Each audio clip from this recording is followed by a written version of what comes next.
Hello everyone, I'm Dr. IEP Hero, and today I'm going to show you how to win an IEP meeting, not by arguing, not by overpowering the room, but by understanding how the system actually works, because most people walk into IEP meetings reacting, and the people who get the best outcomes walk in prepared. Let's start with step 1, preparation. Before you ever sit down at the table, you need to review the current IEP. Look at the goals. Look at the services, look at the accommodations, and ask yourself one simple question.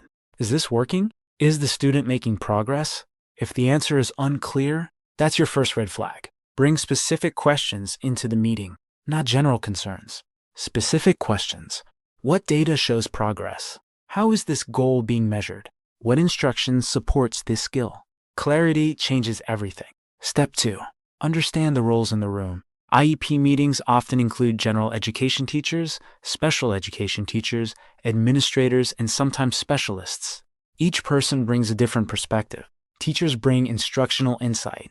Administrators bring compliance and resources. Parents bring knowledge of the child. When those perspectives align, the meeting works. When they don't, confusion takes over. Winning the meeting means understanding how those roles fit together. Step 3. Focus on the goals. This is the most important part of the entire IEP. If the goals are clear and measurable, everything else becomes easier. If the goals are vague, everything becomes harder. A strong goal answers 3 things: what skill is being taught, how it will be measured, and what progress looks like. If any of those are missing, ask for clarification. Step 4. Connect services to goals. If a student has a reading goal, there should be instruction that targets reading. If a student has a writing goal, there should be support for writing. Services are not random.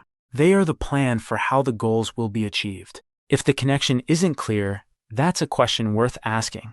Step 5. Use data, not emotion. It's completely normal for meetings to feel emotional. This is about a student's future, but decisions in IEP meetings are driven by data, progress monitoring, assessment results, classroom performance. When you bring the conversation back to data, the meeting becomes more focused and more productive. Step 6. Slow the meeting down.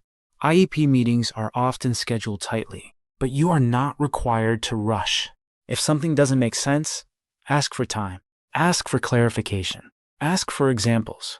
A clear meeting is more important than a fast meeting. Step 7. End with clarity. Before the meeting is over, make sure everyone understands what was agreed upon. What are the goals? What services will be provided? How will progress be measured?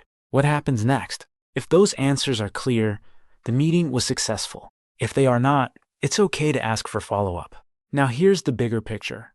Winning an IEP meeting is not about getting everything you want. It's about building a plan that actually works. A plan that is clear. A plan that is measurable. A plan that supports progress. And when that happens, something important changes. The meeting stops being stressful and starts being productive, because the goal was never the meeting. The goal is student growth. If this helped you, subscribe.